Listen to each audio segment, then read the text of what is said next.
This is Jamie with Bless Starry you. Constellation Magazine. Garrett, this is such a great role with you. I'm curious about Mitch's relationship with his father. He mentions they didn't have such a great relationship when he was growing up, but yet he still feels obligated to take care of him. Is that a Tulsa or a Southern relationship you have with a parent, or was that something that Taylor really talked to you about? No, look, that's a two-part explanation. There's first, that's father-son dynamic in general for me.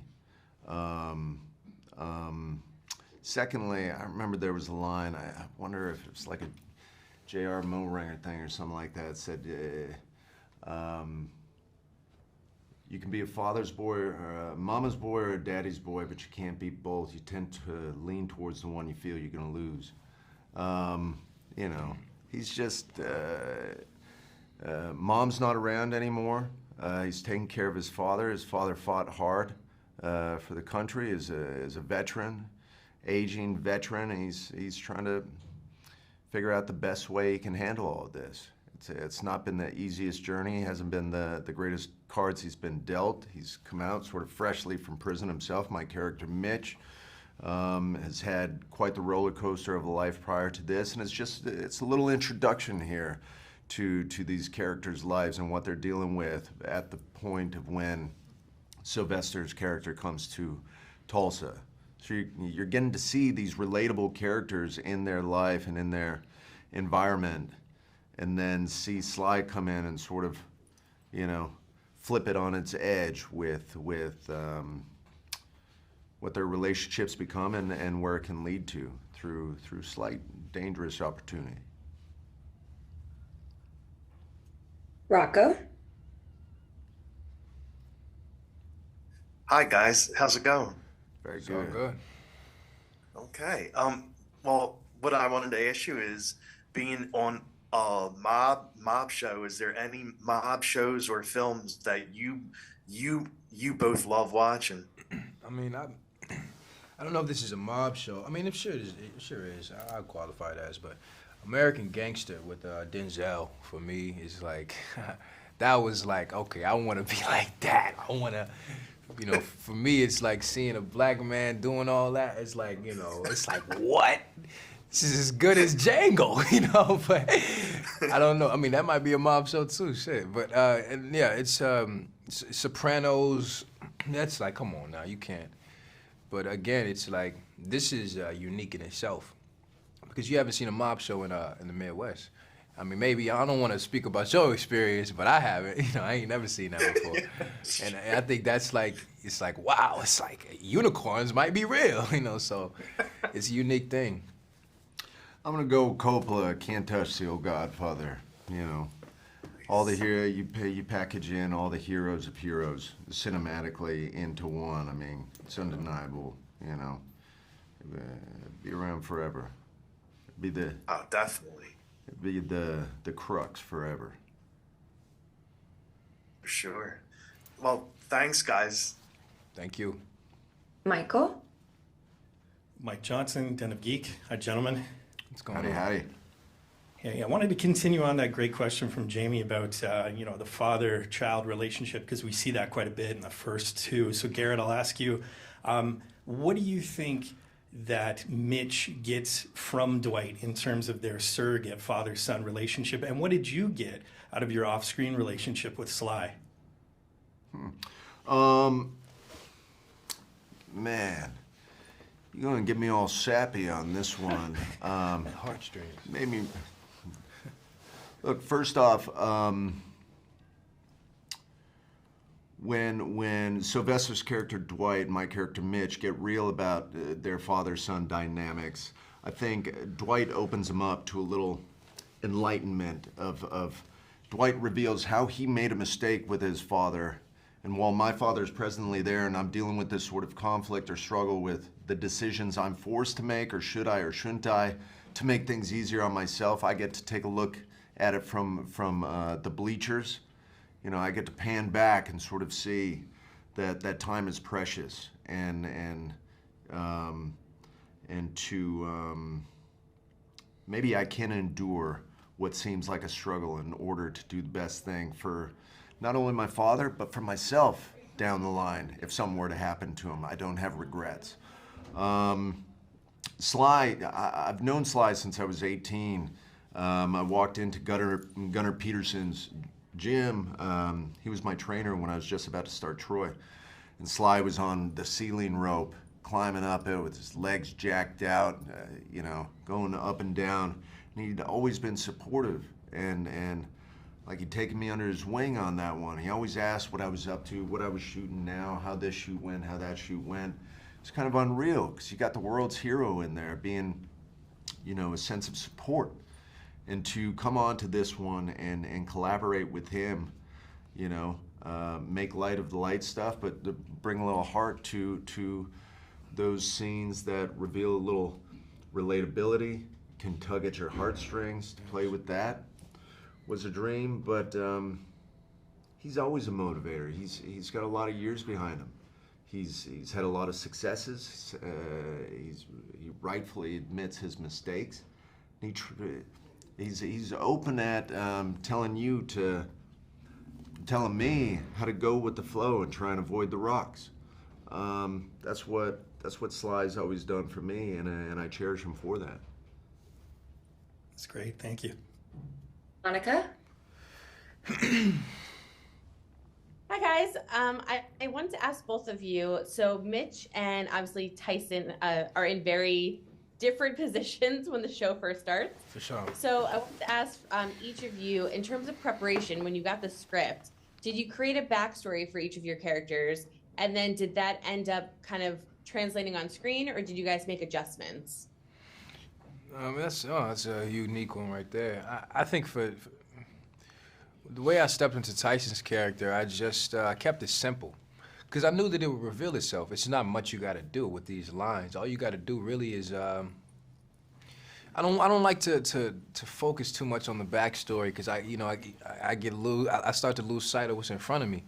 You got the lines are being sent to you, and you just react to it. And most of the time the writing lends itself. You create your own backstory in the first episode, maybe a little bit, but for me it was like, I think it revealed itself. By episode 2, I knew how I could expect, and I think also it was unique because, I don't think I was cast this role for any, for no reason. Like, this was a specific reason. They saw Tyson in me before, and it was like, oh, he already is the backstory. Like, he already, so I possibly, that might be the case, but I didn't focus too much on that, but it's a some actors may. For me, the backstory and the writing was there. That's right. I got on with David Glasser and Terrence Winter, and they were telling me about the project. They sent over the first 4 scripts. The backstory was there. The rest of the episodes were yet to come, but it was a great platform to take off from and see where it could go from there. And that was really enough for me. I was shooting something at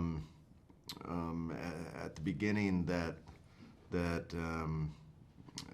I was committed to. So, I didn't have to come in and do anything funky like, my character only wears 2 left-footed boots or, female underwear because he feels uncomfortable. It was all there for me. Sorry, you can scratch that last line out of everything. That'll be our headline. Thank you guys so much. Thank you. Carissa? Hi guys, this question is for you, Jay. Tyson seems like the perfect sidekick for Dwight. Why do you think that their arrangement works so well?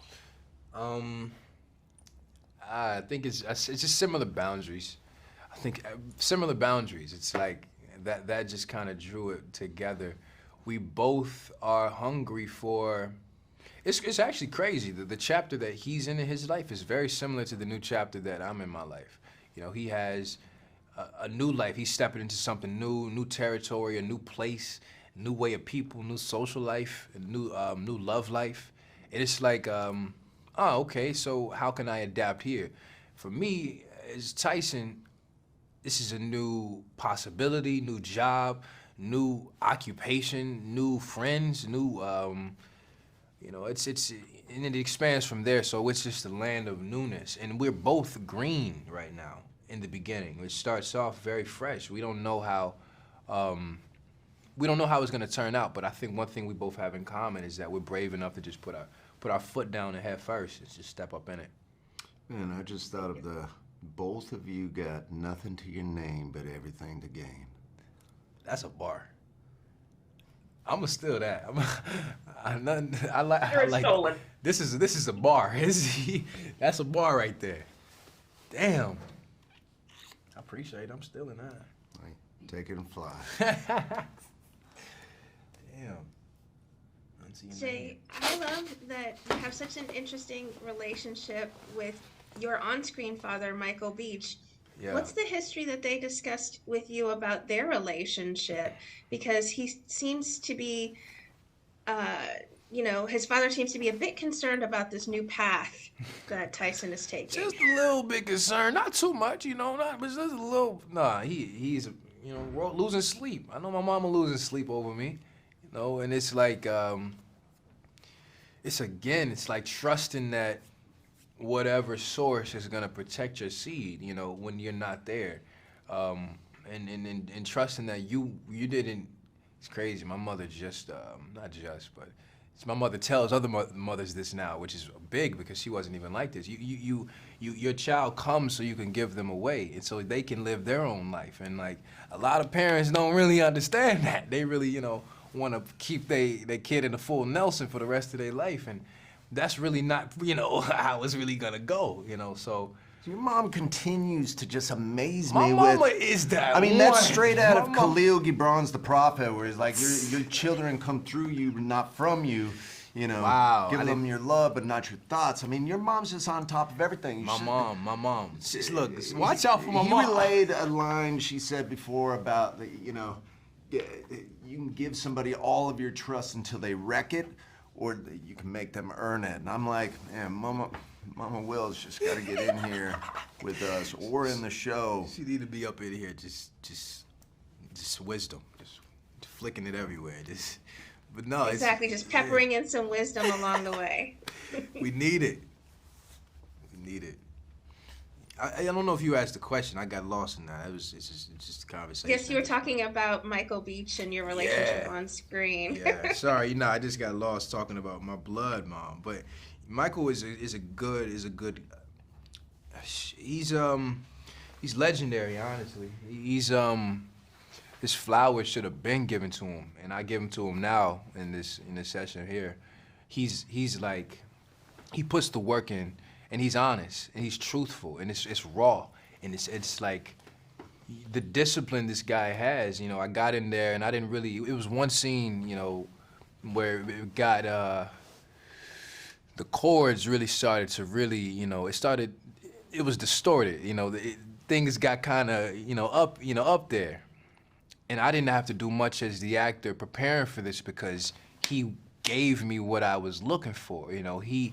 He's the scene partner every actor wants to play with, because it's like you don't gotta do nothing. You don't have to do anything. You just have to just step up in there and just receive it all, because you gonna react to what they gonna give you, and that's just a gold mine for an actor. Bish, bash, bosh. Paco, you may go ahead. Okay. And what did you both love about being on the show and about playing your roles? And like I said, it was about being, on board the ship that Terrence Winter and Taylor Sheridan are steering. This cast, everybody's at the top of their game. Everybody's so right for all these characters, and I can't wait to explore every facet of it with them. That's it. I just think it's going to be one of the most exciting shows on television. For sure. It's the dream team, so I'm excited to see where it goes with this crew. And that's not bluff. I honestly think it's gonna be like one of the top-notch shows out here because of the It's the relatability for me. It's the truth for me, and it's like it's so unique. Again, you don't see too many mob shows in the Midwest. It's like Western mob mesh type beat, and it's like, okay, this is new, and it's like that's like, okay, I've never seen nothing like that. It stands out. Oh, it definitely does. Yeah. Okay, I'll give thanks, you a little Larry. topper to that. My buddy Casey came with me to the premiere last night. Casey's one of the biggest Sly fans out there, biggest Sylvester Stallone fan out there. He was sitting here next to me in the seat, and he kept looking over, and I was, for when you're in it, you're kind of like, man, how's the audience receiving this, everything? Are they laughing at the jokes, blah, blah, blah, a lot of hard work put into this. And Glasser's sitting there, Glasser and Terrence Winters sit behind me, and they're feeling the same. My pal Casey keeps looking over like, I'm loving every bit of this. He's loving it all. He was geeking out like a little kid. So if you're already a Sylvester Stallone fan, it's guaranteed you're going to absolutely love it. And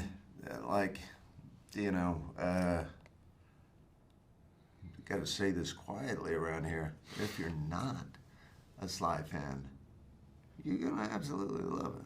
I love this one. It's facts. That's true, yes. All right, guys, thank you. Thank you, man. Yeah.